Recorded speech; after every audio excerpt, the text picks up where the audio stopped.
Hey guys, it's Benjamin with Benjamin Exotics, and in today's video, we're going to be taking a look at 4 new ball python additions that have been added to the ball python collection and go over some of the new breeding projects and new, I guess, just ball python breeding infrastructure that we've added, and go over some of the, just basically give you guys an idea of the direction genetically that we're going with the ball python breeding at Benjamin Exotics.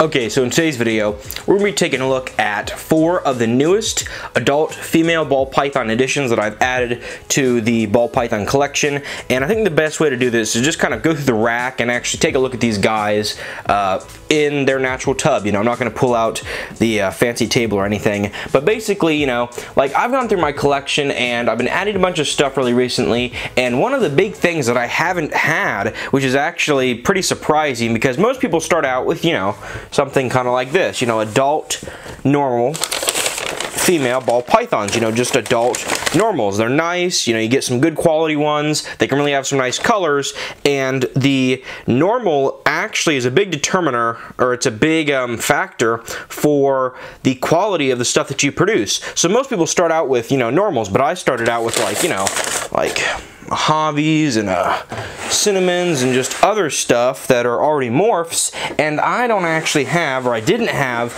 any normal female. So I got in contact with Peterson-Reptiles, which is the guy that supplied all of these snakes, and we did, you know, I think 30 or 40 emails back and forth.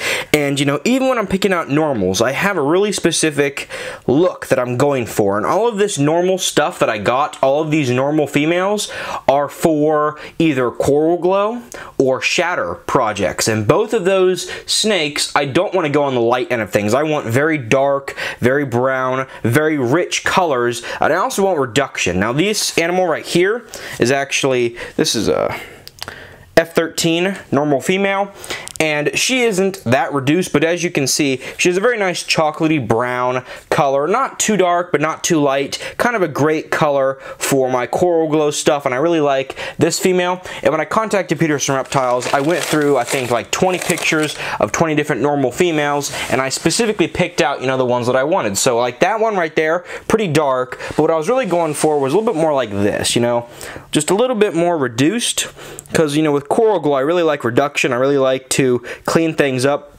And the light is actually making this snake look a lot lighter than she is, but really just like these cinnamon, like coffee, chocolate browns. I love the highlighting on the back, really nice head, and just the whole reduction of pattern on this snake. I mean, as you can see, very few of the alien heads have any spots at all, a few here or there, and actually the next female that I'll show you is even more reduced than this, but just a really nice normal female. Again, this will be for like coral glow and shatter projects, stuff like that. I actually have some shatter ball python combos coming in, I think next week. If weather permits, we'll have to see. I don't know when this video is going to get uploaded, but there's the normal female, and that's actually normal female F14, and this is the last girl who's already tried to eat me on multiple occasions. She's not the nicest, but this is actually kind of like the pinnacle of what I was kind of looking for. So as you can see, like this girl up here, she was nice, and I really like the dark chocolatey, but she still had, you know, a few spots, whereas this girl right here is just like, I love the head, like a really nice kind of coconut light colored head on that girl. All these chocolate, you know, kind of coffee colors going down, and if you look at this snake, very banded and really a fantastic reduction of pattern on that snake. Almost no pattern at all, and this girl is a beast. She's already taken down, I think, 5 or 6 large rats being under my care, and all these guys just eat like pigs. So this is another fantastic girl. But again, I'm just trying to add some normal females into my collection so that, you know, if I have some combos that I just want to reproduce some you know, different things. So like if I had like a coral glow combo that I just wanted to make more of those, I can just breed it to a normal, because, you know, I'm not the kind of guy that wants to put, you know, a million different genes in one snake. And if I have a morph that's already really pretty, I and I want to make more of them, the easiest way to do it is with some really nice quality normal females, as well as some import projects that I want to work on. You know, having normal females is absolutely essential to kind of, you know, if you are working on a dinker project trying to prove out a new gene, you want to make sure that, she might actually light me up in a second, but you want to make sure that you're not throwing in other genes, and you want to try to identify, you know, what you're working with to see if what your dinker project is genetic. And normal females are the best thing to do that with, but we're going to actually close this tub up before I get popped. But, oh, come on. I actually just fed a bunch of snakes, so this is actually probably not the best time to do this video because there's the scent of rodent in the air, so she is a very feisty eater. And this is the last snake that I got, so we talked about, let me show the other 3 normal females. These guys came out of quarantine about a week ago, something like that. And this is the last female that I got right here. Really nice spider female. Now notice the colors. So I was looking for spider females. I still have to get a few more, honestly, for the projects that I want to do, but I'm really trying to go for that more kind of chocolatey cinnamon color for the Coral Glow projects. You know, I also got you know, like this kind of stuff, Coral Glow NC Special, and this will be going to some Mojave spiders in the future. But you know, when you're putting things like Coral Glow, come on, focus, kind of like that, when you're putting Coral Glow stuff into things like spider, the darker the better, because you're going to bring out more purples, more oranges. And if we take a look at like that female spider compared to, you know, like a normal average spider like that, he hissed a little bit. Oops. Sorry about that, I just lost the mic. But if we actually compare like an average spider to this girl, as you can hopefully see the color difference? I mean, just look how dark and like cinnamony type color. Like really cinnamon. She almost looks like a spider cinnamon or like a spider black pastel. Really dark, but I still love the high white sides. Awesome head color. And like this is the spider stuff that I'm working with right now for the most part. I really reduced on both of these guys, but just that really nice kind of cinnamony chocolate colors, the best way I can describe it, really is great for this morph. He actually is looking almost like he's interested in breeding her, which we're not going to do, certainly in this video. But as you can see, really interesting color on this girl, and I'm really happy that Peterson-Reptiles not only had the normals that I was looking for, but also this really beautiful chocolate type color spider. You know, it's not all about just stacking a million genes into a combo. It's really big time about trying to get the right genes in there, and not only the right genes, but of course quality genes. And I just love the tail on that girl. Look at that. Just really cool spider. Reduced banded pattern down her back, and I'm pretty sure that she has no spots whatsoever, which is absolutely perfect for the stuff that I want to do with Coral Glow. It's just an absolutely amazing female from Peterson-Reptiles. Now, before we finish today's video, I kind of just gave you guys an update on all those new snakes. I also want to show you guys some of the breeding projects we've been working on. I know a lot of people have been asking, you know, what are you breeding this year? What are you going to produce? So I'm actually going to go ahead and turn the camera around. We're going to look at the racks behind me and show you guys some of the females that are either ovulating, have already laid, or have been bred this season.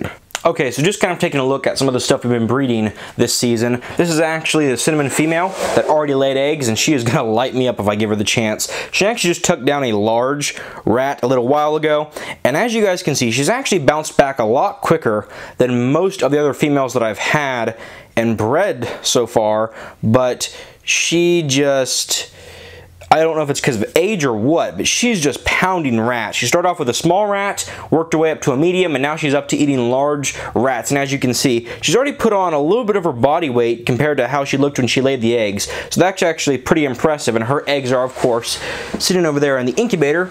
Really excited. She was paired to a Coral Glow. Same thing for this Mojave female right here. She's actually going through an ovulation right now, and if you guys know this girl, she is huge, and she's normally very dark, but this hopefully will show you guys the glowing part of it. This girl's going through an ovulation right now, and look at how bright she is. If I can, I'll put up a picture right now of what she normally looks like when she has her darker colors, and as you can see, everything is just blushed out. The grays are just glowing. This color is just off the charts, like a really kind of desert ghost looking color. She almost looks like a Mojave Hypo, honestly. If the black wasn't here, these are kind of the consistent colors of the Mojave Hypo. All this blushing just normally isn't nearly as dramatic as it is right now, and if I actually feel her, she is really, really tense and hard right in this place right here, and I can just feel the ridges. You can actually look right there.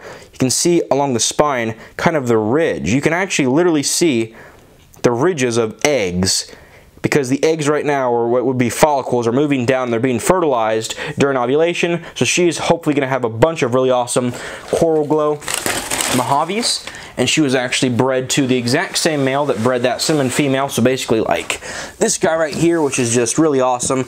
You know, I love stacking on genes, but sometimes just, you know, basic stuff like that really is still quite pretty. He's not very purple. He's more of like a, I don't even know what you call that color. It's not a gray. It's definitely not a purple though either. It's maybe like a mixture, maybe? I don't know what you call that color. What do you guys think you call that color, the dark color on this guy's back? Not the yellow, but the other color. Is that like purple or gray?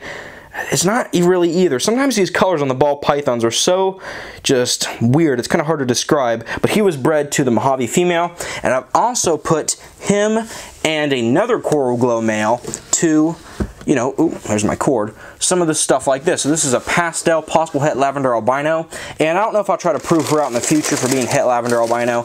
And she's been kind of weird. She's normally very slow to develop eggs, so she'll take her, you know, all the time she needs. She's only eating about 2 rats a month right now, but she is putting on body weight, and I actually have felt what seems like some follicle development. Maybe. I don't palpate these girls at all. I just don't think it's worth it, and I don't think it's, you know, it can be effective, but I don't think it's worth the risk. And hopefully, if we get lucky, we'll produce some really cool Coral Glow pastel combos in the next, you know, I would say 4 or 5 months. It's going to be a while till she lays, but I bred her to both that male right here, so this Coral Glow that we showed earlier, and I also paired her up to, oh, it's over here hiding somewhere, this guy right here, which is a lot more of a kind of blushed out version of a Coral Glow. Much more purpley, kind of, not as high contrast, more of a dark kind of a mustard yellow, but I really like the blushing on the back, and I hope that that works well with the pastel. We're just gonna have to see which male actually takes. And then I have a bunch of stuff, like this year was actually supposed to be a lot higher production, but I have a lot of females that are kind of in this really weird stage where they're all hitting the 1,000-gram wall at once, you know? So we have like, down here, just kind of basic stuff, Mojaves. Basically almost 1,000 grams, and they've gone off food for the past, you know, month or so. This Mojave Spider is more in the, you know, 600 to 700 gram range, but still gone off food. It's going to be probably, you know, 2 years before we can breed those. But I have a bunch of bigger stuff, you know, like this is lesser het clown that just took down a medium rat, and as you can see, I mean, that girl is 1,500 grams easily, and I love, look at the sides of that girl. She is just glowing right now. Really pretty snake, but she is, of course, het clown, and she's already 1,500 grams, but by next year, hopefully she'll be like 2,000 grams plus, and we'll be able to breed her. You know, I like to get the females bigger before you breed them. I just think it's better long-term for more egg production. This girl just ate as well. This is a pastel het clown. And again, most of these girls are just, you know, they're almost there. Like this girl is past 1,500 grams. I think she's 1,600 or 1,700 grams, but she didn't feed quite as well as she probably should have this year. And she just didn't show the signs that I would like to see of wanting to breed. So we didn't breed her. Or actually, that's not true. We did breed the lesser het clown one time, but this girl has never been bred that I can remember. I think we paired her up a few times, but there was never any visual locks that I saw. So again, lots of this stuff is just kind of, you know, either near the 1,000-gram wall or just not quite up to standards for breeding with what I want to do. And we also have, you know, like this is Calico female, and she's really grown a lot. But again, that girl probably hasn't eaten in like, let's say 3 or 4 months, and she's easily over 1,000 grams, probably 1,200 grams at this point, but you know, just not quite there where I want to breed her. And then also some of my males have just not been growing the best, not giving me the results that I want to see. And there's some other stuff I didn't show in this rack, but like I've got this male right here, which I wanted to make some killer clowns and pastel lesser clowns with. I wanted to do it this year, but like I said, not only were the females kind of uncooperative, but this little guy only likes to eat every 3 or 4 months. So what this guy will do, it's kind of weird. I think he's kind of scared of rats, honestly. He will not eat live. He won't even coil frozen thawed. He will only eat frozen thawed rats that are dropped in the enclosure, and he actually has to come over and eat them himself, and that only works about half the time.